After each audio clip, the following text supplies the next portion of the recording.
Leadership is not a rank. Leadership is not a position. Leadership is a decision.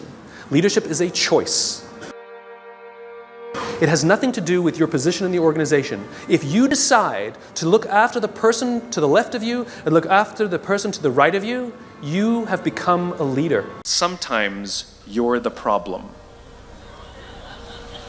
We've seen this happen all too recently with our new men of science and empirical studiers and these men of finance who are smarter than the rest of us until the thing collapsed.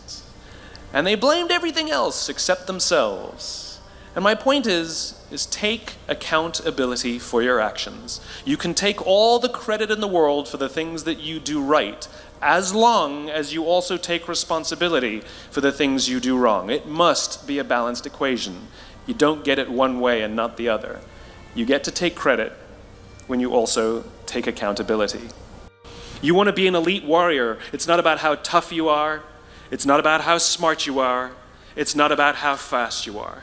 If you want to be an elite warrior, you better get really, really good at helping the person to the left of you and helping the person to the right of you. Because that's how people advance in the world. The world is too dangerous and the world is too difficult for you to think that you can do these things alone. If you find your spark, I commend you. Now, who are you going to ask for help, and when are you going to accept help when it's offered? Learn that skill. Learn by practicing helping each other. It'll be the single most valuable thing you ever learn in your entire life. To accept help when it's offered and to ask for it when you know that you can't do it. The amazing thing is when you learn to ask for help, you'll discover that there are people all around you who've always wanted to help you. They just didn't think you needed it because you kept pretending that you had everything under control.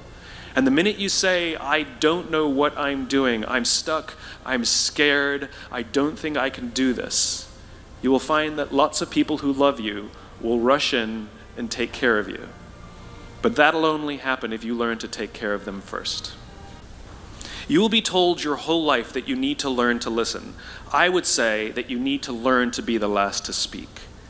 I see it in boardrooms every day of the week. Even people who consider themselves good leaders, who may actually be decent leaders, will walk into a room and say, here's the problem, here's what I think, but I'm interested in your opinion, let's go around the room. It's too late. The skill to hold your opinions to yourself until everyone has spoken does two things. One, it gives everybody else the feeling that they have been heard. It gives everyone else the ability to feel that they have contributed. And two, you get the benefit of hearing what everybody else has to think before you render your opinion. The skill is really to keep your opinions to yourself. If you agree with somebody, don't nod yes. If you disagree with somebody, don't nod no. Simply sit there, take it all in, and the only thing you're allowed to do is ask questions so that you can understand what they mean and why they have the opinion that they have. You must understand from where they are speaking, why they have the opinion they have, not just what they are saying. And at the end, you will get your turn. It sounds easy, it's not. Practice being the last to speak. That's what Nelson Mandela did. Remember this. As you gain fame, as you gain fortune, as you gain position and seniority, people will treat you better. They will hold doors open for you. They will get you a cup of tea and coffee without you even asking. They will call you sir and ma'am, and they will give you stuff. None of that stuff is meant for you. That stuff is meant for the position you hold. It is meant for the level that you have achieved of leader or success or whatever you want to call it. But you will always deserve a styrofoam cup. Remember that. Remember that lesson of humility and gratitude. You can accept all the free stuff. You can accept all the perks. Absolutely, you can enjoy them. But just be grateful for them and know that they're not for you. I remember getting off the Acela. I took the Acela from New York to Washington, D.C., and I got off the train like everybody else, and I was walking down the platform like everyone else, and I walked past General Norty Schwartz, who used to be the Chief of Staff of the United States Air Force, the head of the Air Force. And here I did, see a guy in a suit schlepping his own suitcase down the platform just like me. And just a couple months ago, he was flying on private jets and he had an entourage and other people carried his luggage. But he no longer held the position, and so now he got to drag his own suitcase. And never did it sort of remind me more that none of us deserve the perks that we get. We all deserve a styrofoam cup. Leaders only have one thing: they have followers. A follower is somebody who raises their hand and volunteers to go where you're going. They raise their hand and volunteer to go in the direction that you're pointing. And so to lead others means that you have a clear vision of a world that does not yet exist, a world that could exist.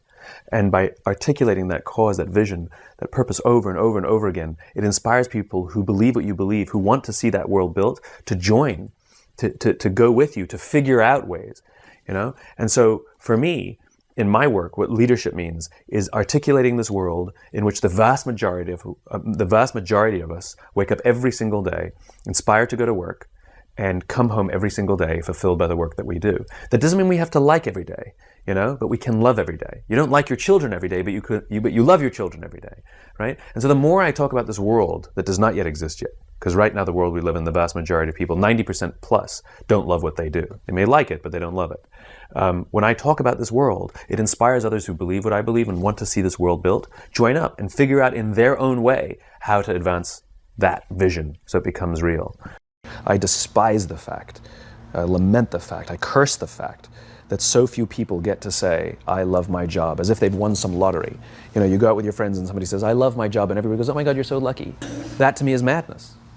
Everybody, the vast majority, should get to wake up and say, I love my job. It is a right, it is a God-given right that we should love where we work. And we should demand it. We should demand that our leaders provide an environment in which we want to come, where we want to care about each other, where we feel safe to express our vulnerabilities and our fears and our concerns, that we're open to correction and discipline and feedback, that we're not defensive because we know that it's being given to help us improve and grow, and we want to improve and grow. And in turn, we will help others improve and grow. Because when we feel safe, when we feel that our leaders care more about us than a number, they care more about our lives and our confidence and our joy and our skill set, more than some short-term gain, that they care more about our priorities than the priorities of some disinterested external constituency, then we will respond in kind, and we will offer our blood and our sweat and our tears, and we will make sacrifices of all kinds to see that our leader's vision is advanced and that this company continues to thrive, not for them, for ourselves. It becomes deeply personal. It becomes something we love contributing to. I talk about it all the time. Working hard for something we don't care about is called stress. Working hard for something we love is called passion. And I'm tired of listening to CEOs saying, we only hire passionate people. You don't even know what that means. How do you know that they're passionate for interviewing and not passionate for working? You know, every person on the planet has passion, right? We just don't all have passion for the same things. Give me something to believe in. Give me something to believe in. Give me the opportunity to contribute to something. Allow me to make mistakes and try again. And you'll have passion up the wazoo.